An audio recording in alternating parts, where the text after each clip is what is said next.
Good afternoon. Welcome to Factotum Life. Today I am in our 2017 CRV and I'm going to be doing some maintenance today. Our mileage is 91,353. The last video I made with the CRV here was replacing the injectors, and I think we had, I don't know, I think we were closer to 82,000 miles. So I've not had any sort of P0172 problems since that time. So I think it's safe to say that the 80,000 mile service on this vehicle requires the injectors to be replaced. However, we are getting close to the 100,000 miles where spark plugs to be replaced, and I'm going to just go ahead and do it at 91,000 because I have time right now to do it. If this were naturally aspirated, I might let it go over 100, might do 110, 105, not be a big deal.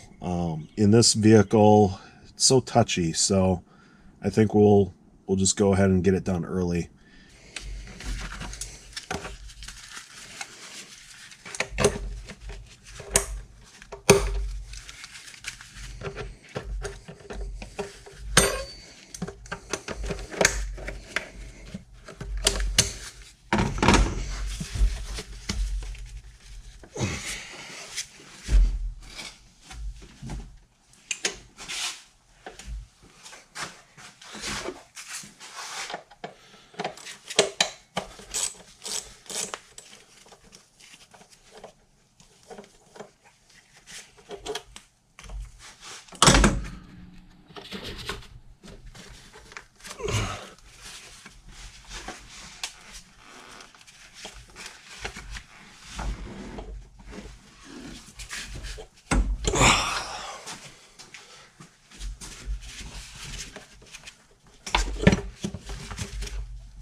Dirty little engine.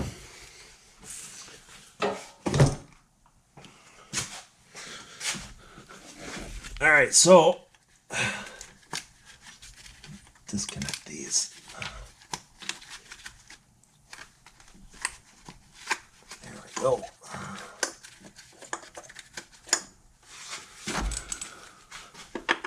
And 10 millimeter.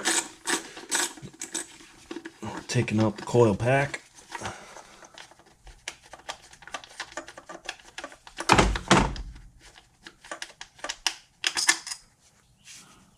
So here's what's going on. I like to replace these boots. It's hard to see, but these are Hitachi coil parts. And what do we got right here are brand new Hitachi coils.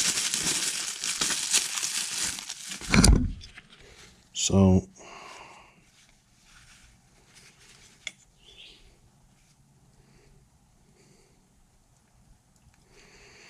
a little bit different number, but so normally I don't know if Honda has any issues with these coils. I'm sure there's once in a while one fails, causes an issue.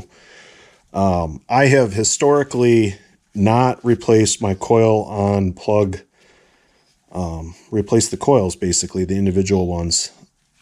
If I had a vehicle that was typically would burn through them, I might consider it. However, so I like to replace the boot parts, the rubber parts, because they do eventually break down. In this case, I wasn't able to locate individual parts. So what I ended up doing, I just bought brand new ones, and surprisingly, 25 bucks for each coil, which is not very much money. So I just bought 4 coils. We got 4 spark plugs, and I won't chuck these. I'll keep these as a spare later on down the road. Kind of what we did. So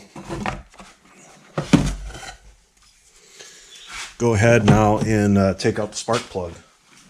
Okay, unfortunately, what I'm going to have to do here, I don't have a spark plug socket that will fit these spark plugs. So what I'm doing here is I'm going to loosen it up, and I will go after it with a magnet. I should have. I don't think there's anything in here, but it hurts to try. Check.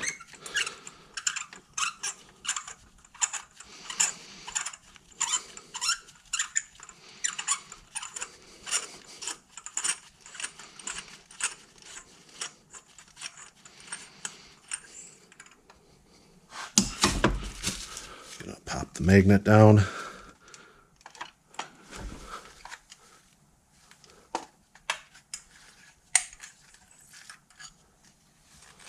Okay. They're definitely worn. I mean,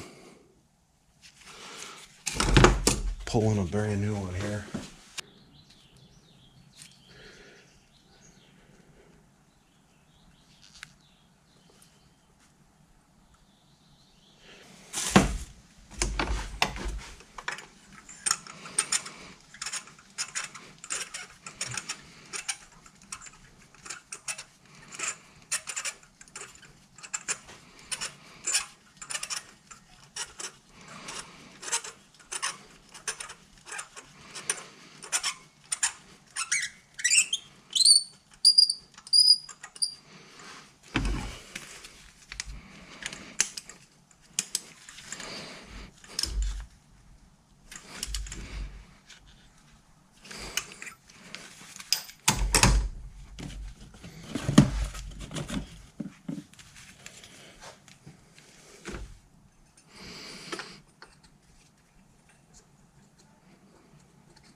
I'm sure someone makes a spark plug socket for this engine. However, I did not want to go ahead and buy a one-off spark plug socket. Now, if I have to do this again with another vehicle, maybe I'll decide to buy it, but I think this seems to work just fine.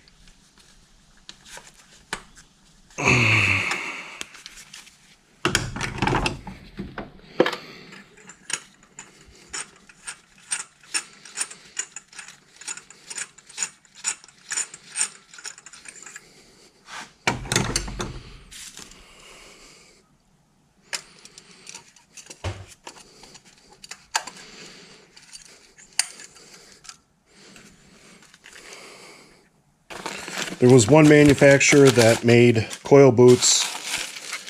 Standard had a listing for replacement coil boots for these coils.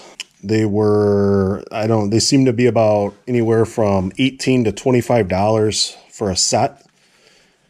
And with the brand new replacement factory coils purchased aftermarket, $25 each.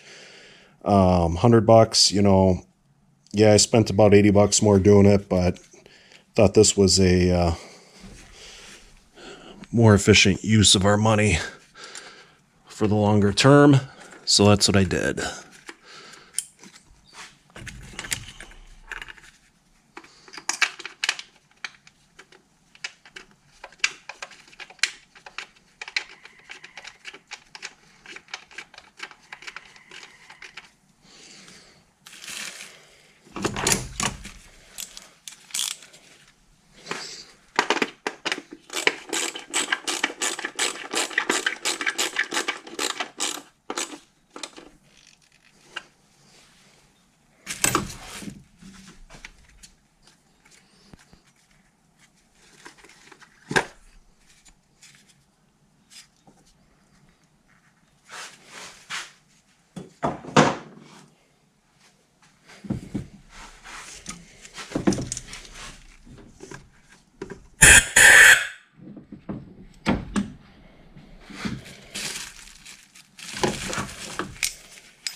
All right, we have completed replacement of our spark plugs and cylinder coils or ignition coils.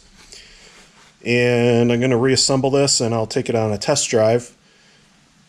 Other than that, really, not a whole lot of maintenance left on this. I will end up having to do some fluid changes at around the 100,000 mile mark, including the coolant. But I'm not going to jump the gun on that, and we'll just go ahead and call this good for right now. So that should wrap it up. All right, so everything seems to be working nicely, nice and smooth. The engine runs smooth.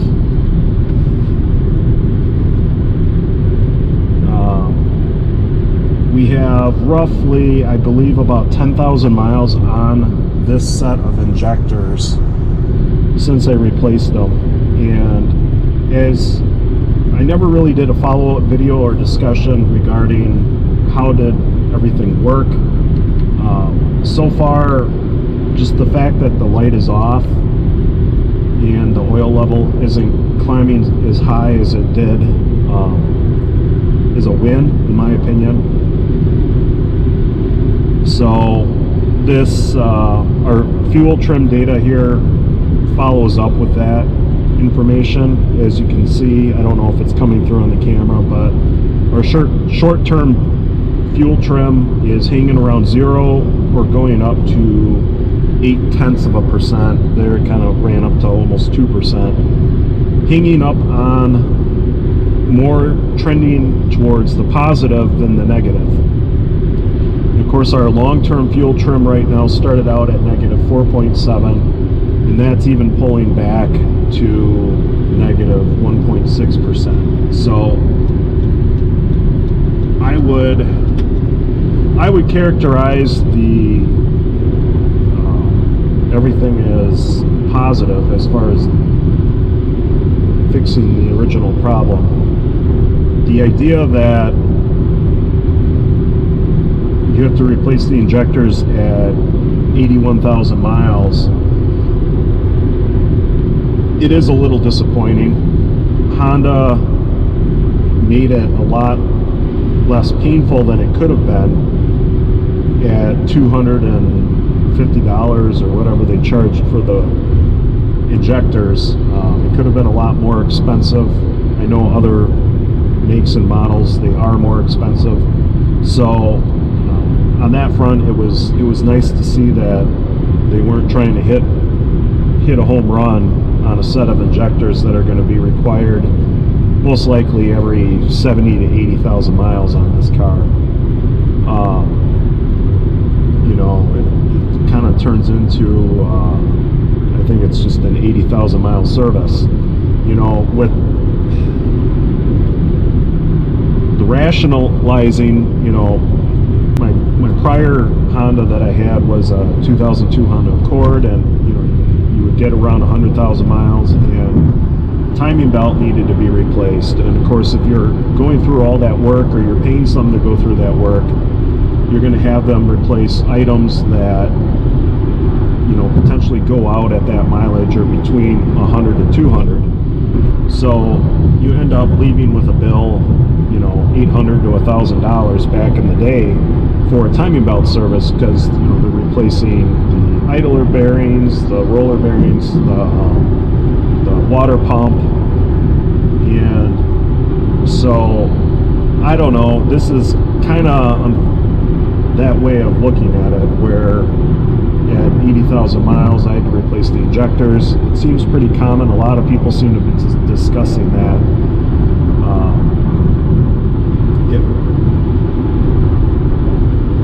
It's kind of the nature of the beast now.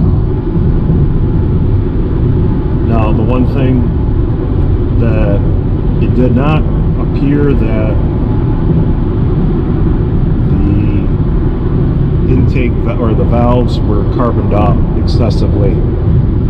So I think from that angle, that's a really good, I mean, if I had to pay to have the intake valves cleaned or do it myself, on top of replacing injectors. I mean, it kind of gets to the point where it's silly. So at least we have some benefit that we don't have to pay or necessarily worry to have that done. But now the interesting thing here is, as I'm driving, our long-term fuel trim is actually coming up into the neutral range here, 0. And it kind of is almost a testament maybe to the spark plugs being replaced. I think that was a